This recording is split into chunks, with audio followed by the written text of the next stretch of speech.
Guys, we have a large amount of news today. This is probably the biggest update that we've gotten in a very long time, and there's a lot. So I have the blog post open up right here with the July update. We're gonna see if we can summarize this a bit more because I understand that we could just do this a little bit quicker. So of course, if you want to read everything and gather all the information you want in more detail, feel free to check the description down below where I will be having this blog post linked at. So let's just get right into it. First off, let's start with Gimme That. Now, Gary mentions the game is available now to the public through the link provided, which is also going to be linked down below in the description. And over 50,000 people have downloaded the game. They tried the game out and basically said, this is not Gmod 2 or Gmod 2 is not ready, and got super mad and upset about that. So the next part, which we're going to get into, is the disaster with the game. The game was not ready for this kind of scrutiny, and there was many issues with the lobbies, the black screen error, plus auto joining the most populated lobby for a game instead of going to the main menu. Definitely left a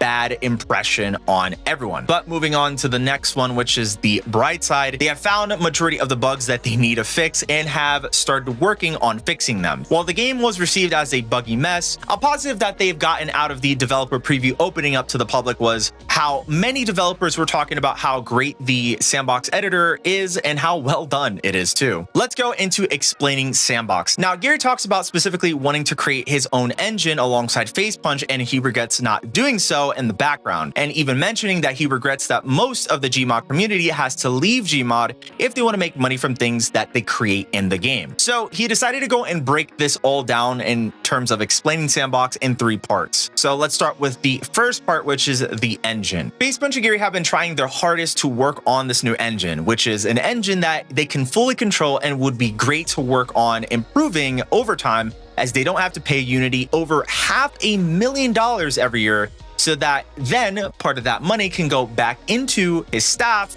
into making the engine better and improving it. The long term of this is making all of the games on Sandbox and expanding the engine so it can work on mobile, console, and more. This in itself is pretty massive, and I don't think many people are probably gonna actually check this and be like, whoa, what? But this is really cool because now we're just moving beyond the scope of what Sandbox is and more so as like a Facepunch engine. And this is really cool because beforehand, they didn't really talk about saying if it was going to be on mobile or console. And I know a ton of people were also mentioning if this game would actually be available on mobile or console. Now we can possibly see as a long-term goal that they're wanting to expand outside of only just being for PC and coming to these platforms, which is really awesome, but it's going to lead more into some other topics that we're going to be talking about. So let's keep moving forward. Let's start with the platform. With Gary's mod, this type of platform was a platform where you were able to see a list of games we could jump between. But this time around, Sandbox provides a way to pay game developers for their time and their effort. Gary mentions in Gmod, if you made a popular game, the next step would be to abandon the community and make a new version of that game in Unreal or Unity. And Gary's not a fan of this, so utilizing Sandbox to create the games and exporting them by either giving them away for free or putting them on Steam completely changes the game entirely for indie devs. This is something that I think is really cool because obviously this relates more into kind of issues that Gary has had with Unity, and we're going to get into that right now. When it comes to Gary, he mentions that Facepunch's games should be making him money, not your games, because using the engine that they've created is the benefit to Gary and Facepunch, and they can't just change the rules down the line when everyone is making a ton of money. This is kind of like a jab at Unity for doing this. I know there's like a huge fiasco, and that was insane because so many different type of developers lost faith in what Unity was trying to do, and Gary was like, we're not doing this. We're not doing this anymore, and I'm a little bit upset that we didn't take out the time to create our own thing in the background so that we can utilize this engine for ourselves as a game company when some big conglomerate decides to go out of the way to just kind of screw everyone. So he's like, we're not doing that. This is what we're going to do now. So in the final aspect of the standalone section, Gary mentions that they still need the official green light from Valve. Even if Valve is cool with it, Gary doesn't think that they'll say no, but Facepunch wants to kind of properly create something that they could show to Valve before they go and say yes, so that they can see what it is. Noting that with this system, essentially it is kind of like redistributing the source engine, right? Because you have the source to SDK, which Facepunch has, and they created something with it, which is pretty much the Face Punch engine, if you think about it. So if you're going to go out of your way to create standalone games utilizing this, Face Punch only has the license to the Source 2 engine and using it. If they do this without Valve's okay, they're illegally redistributing the engine, which is bad. They don't want to do that. So they're putting up a demo to make sure that they can go and then show this to Valve to say, hey, this is what we want you to say yes to.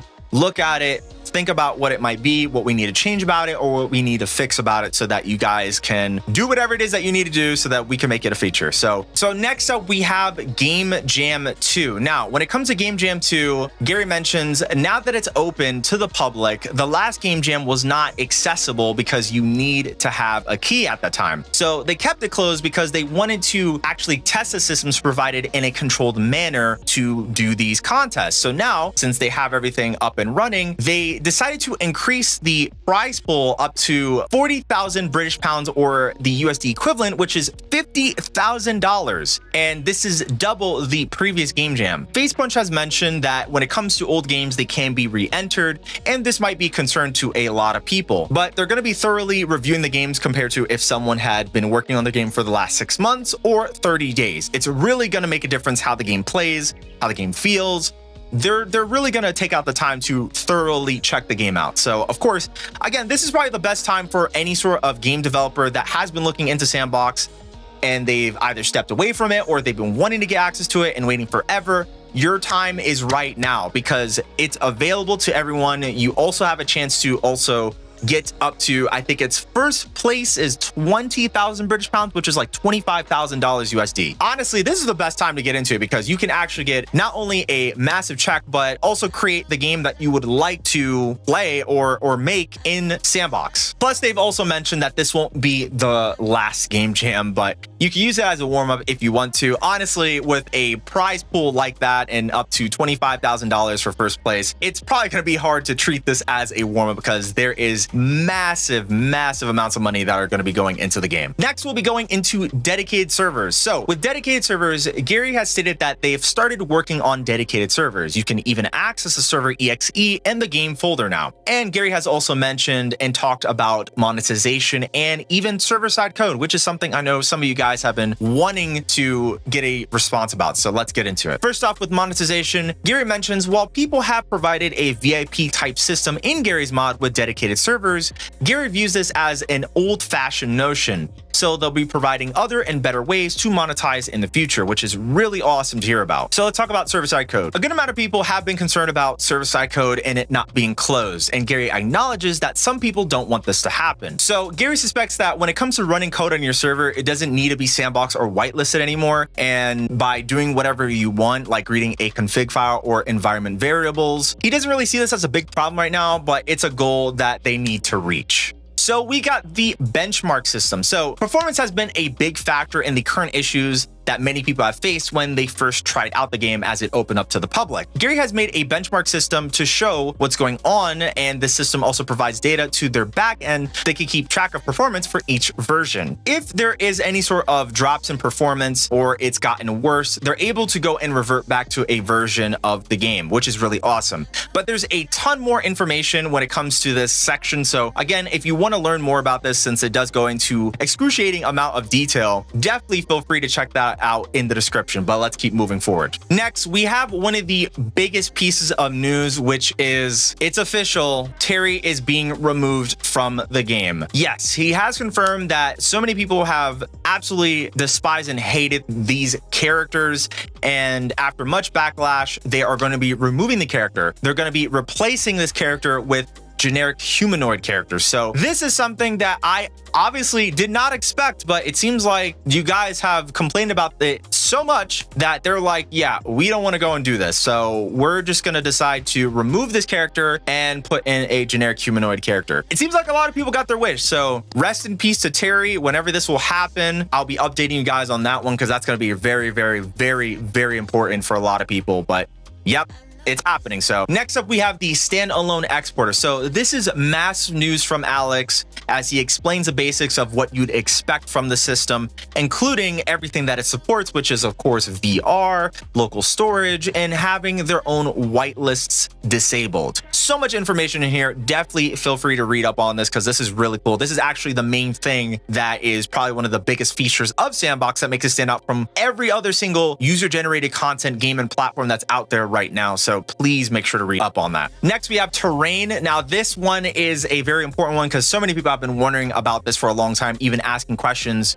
about how big of a map can we actually make. So terrains have gotten some improvements and stability fixes, as their ultimate goal with terrains is to create something that will allow large open worlds easily and procedurally, which is pretty nuts. I think that's really cool. And again, this answers a question that a ton of people have been looking forward to figuring out if it's going to be possible or not. And it seems like the end goal is to make large open maps so that people can go out of the way to add them to the games or do this procedurally. So it's really cool to see. So with this lightning round, I'm going to put this some more of the miscellaneous stuff that is here.